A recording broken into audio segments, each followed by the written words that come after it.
Right, okay, and how can I help? No, it's just to bring. I've actually got. So I've got a few accounts here, but I've got two letters here. I got three in the space 6 days. Can I just ask you something? See if that was you. Would you feel a wee bit harassed? 3 letters in 6 days. What happens is when your accounts get passed over to us, we have to send a separate letter on each account. No, these three letters are for the same account. Also the same, right, give me a wee I've think. got an attachment of assets. I've got one that's not even got a signature or anything on it, and I've got a follow up to it's a bank harassment, and then an attachment of assets, and one is just like a letter telling me there's legal action being taken. So three letters in the space of 6 days. Would you feel a wee bit harassed if that was you? Yeah, I can see they have sent out, but it's because they're for different things. No, they're all for the same account. Yeah, they're all for the same account, but you get the CM24, which is the one about the bank harassment, because we have to inform you that has been tried on your account. And then after that, that's when the attachment letter's been given, and the attachment's been instructed on the account. About 3 in the space of 6 days. Just give me a second. Well, I've got the dates on them here.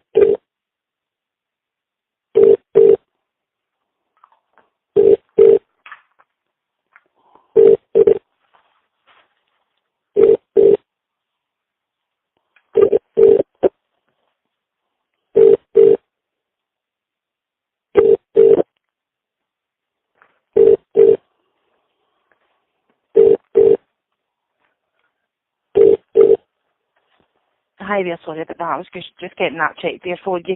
Right, what's happened, obviously, you've received the first one because of the bank harassment, then you've contacted us on the 19th of February and advised that you weren't going to pay the accounts, and that's why the attachments went ahead.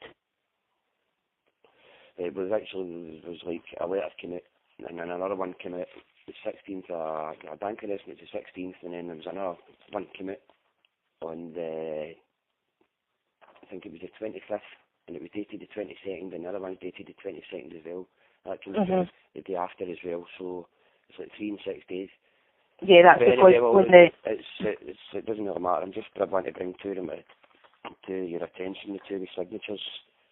To bring to your attention, because you obviously seem to think that I need to stand to yours. So the attachment of assets. The sheriff officer has been instructed to attend your premises to execute an attachment of assets. Right? Can you tell them then they need a court order to do that, to bring a court order with them?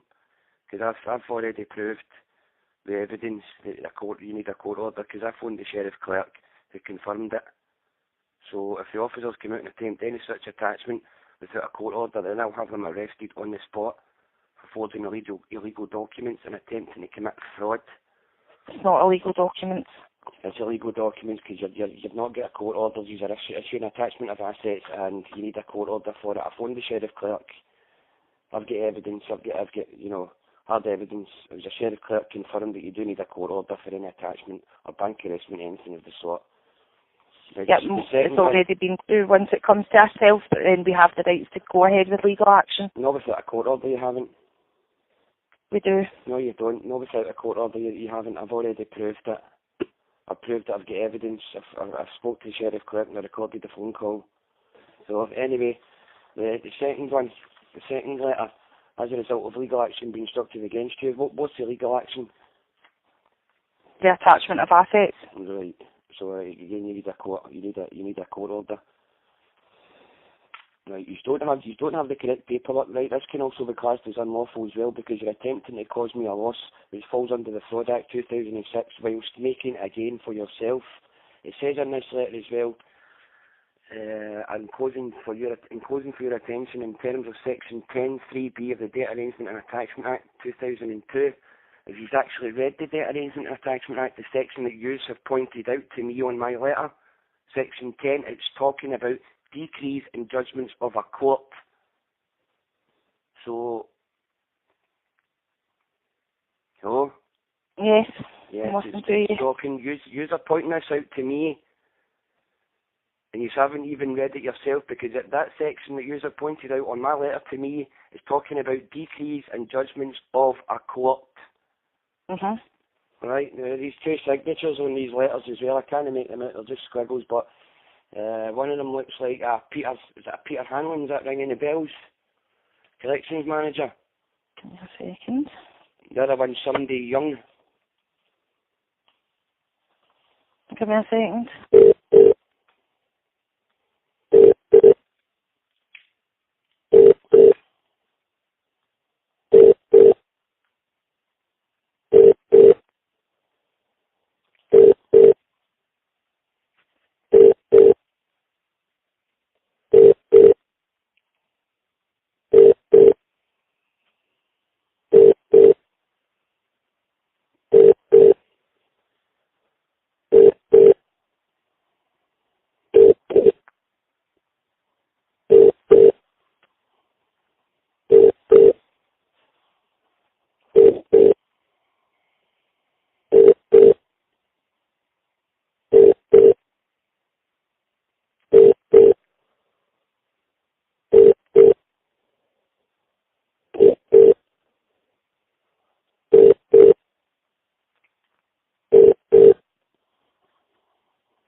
Hi there. Guys.